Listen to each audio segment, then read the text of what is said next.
Unbuilders is Canada's leading deconstruction company, which means we're approaching the removal of a building or a renovation in a completely different manner than traditional demolition. We're going in there to maximize how much we can salvage. Whatever we can't salvage, we recycle, and in the end, we minimize the waste. And when we salvage that material, we put it back into the supply chain. The construction and demolition sector is the largest contributor of solid waste to our landfills. It's about 4 million tons a year in Canada alone. And when you break that waste down, 37% of it is just lumber. So it is 100% salvageable or recyclable in the very least. There's no reason that should be in the landfill. So my background is as a certified passive house builder. So I've been in the construction industry, really ever since I was a kid renovating with my dad.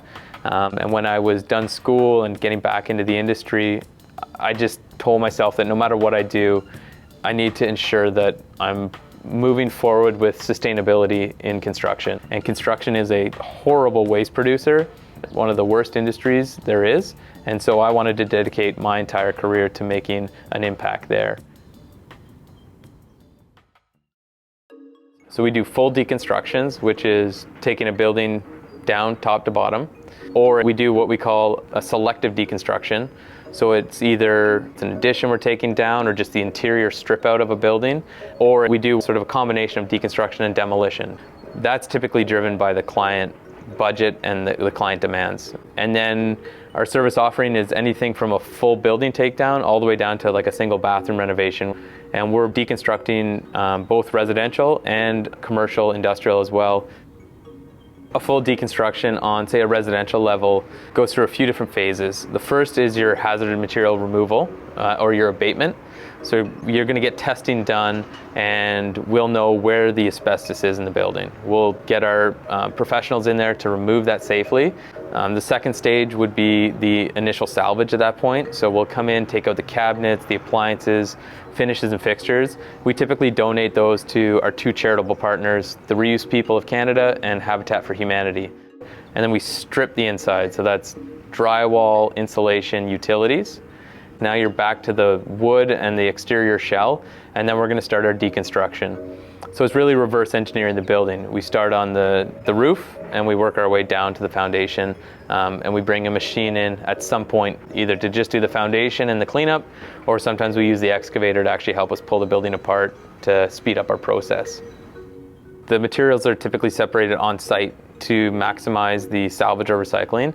So you've got your roofing, which is typically asphalt shingles, which is recycled here on this property with Eco Waste, one of our partners.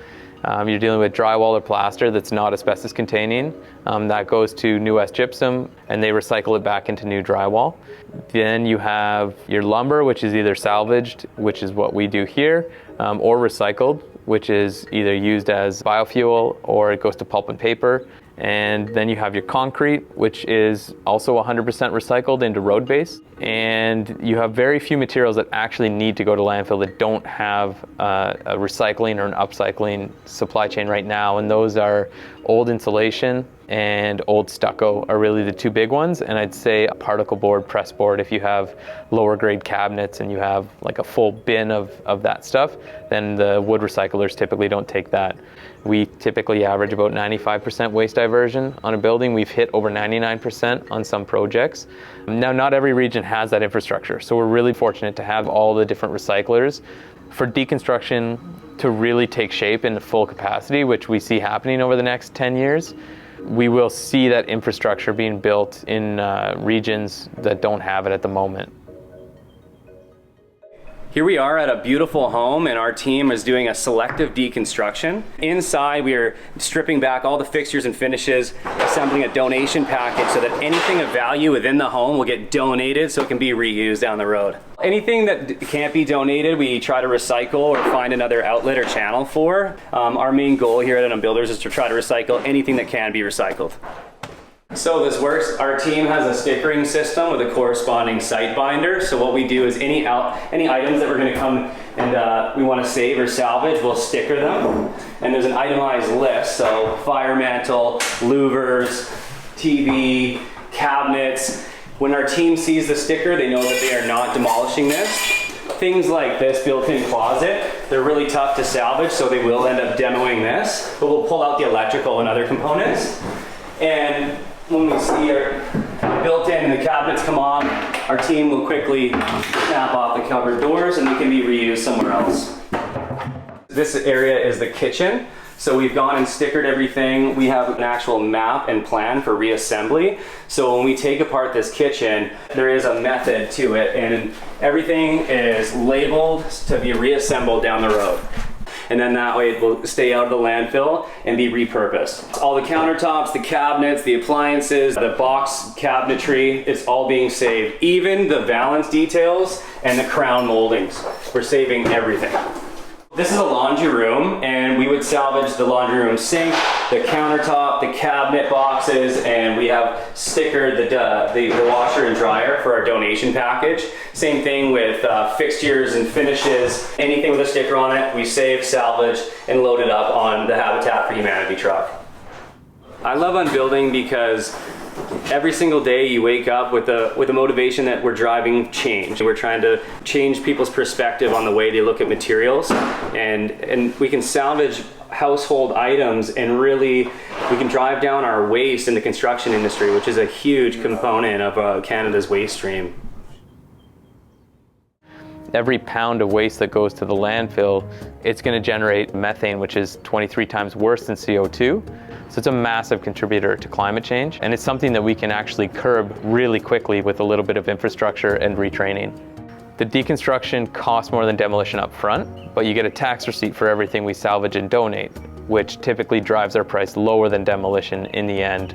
Now that's not always the case, but a lot of times it is. And that is because of our charitable partnerships. We also provide an acquisition model, so where the tax receipt isn't appealing to either the homeowner, or if it's a corporate-owned building, then we'll, in some circumstances, buy the lumber straight off of the owner and reduce our deconstruction cost by that acquisition cost. And then on top of that incentive is the other added benefits or impacts that deconstruction provides. So our partnership with Habitat for Humanity, for instance, ensures that when you hire Unbuilders to deconstruct a building, you're also providing funding to Habitat for Humanity to build affordable housing. So there are several of the benefits on top of the environmental ones and the financial ones. So I'm holding basically 3 different eras of wood to show what it is that we're recovering. So the first one we have here is from a pre-1920 house. This is a 2x4 when it was actually 2 inches by 4 inches. And it's also old growth Douglas fir. So it's really strong wood with tight grain, good wood fiber, and it's larger dimensions, and it's also rough sawn. So we classify this as heritage lumber. The next one is antique, so it's still old growth Doug fir. It's still tight grain, as you can see, but it's a little bit smaller in dimension, so it loses about a 1/4 inch all around. And then lastly, this is modern dimensional lumber, or SPF, spruce pine fir. You can see it's a different color. It's actually a different species of wood. Most of the SPF that you can buy today is from spruce. We're not anti-logging, we're pro-forestry, and we wouldn't have this lumber if someone hadn't cut it and milled it before. But what we really want to see is the ending of the old growth logging, shifting what they're cutting and where that's going. And at the same time, we need to ban demolition because we are disposing of old growth lumber that was previously cut, and it makes no sense. And if you do both in relatively the same time, we'll be able to supply the industry with old growth Douglas fir and cedar, and we'll also get to keep our beautiful old growth forest still standing. When it comes to the salvage lumber, it gets brought into this space where it's denailed, it's cut to length, and then it gets palletized and stacked together, and then it gets shipped out to our sales yard. To date, we've just been selling our material raw, and we're just in the process of getting our manufacturing set up. So we'll start remanufacturing this lumber into finished goods and different building products to resupply the building market. Reclaimed wood has a lot of uses, and it has certain constraints under the current building code. So you cannot just take a reclaimed stud and throw it back in as a stud and call in your building inspector for an inspection. You won't pass. We have supplied projects with reclaimed wood that's been used for structural elements that were signed off by their engineer. So it's not that it can't be used for structure, You just have to have an engineer ensure that it's good for structure. Beyond that, really anywhere you utilize wood in a project, it could be reclaimed wood. And the benefit of utilizing reclaimed wood versus virgin lumber is that it has 12 times less embodied carbon. So it's literally the greenest building material you could possibly use. So you're using 12 times less energy, less resources to get that piece of wood in your hands than you would if you bought a brand new piece off the shelf.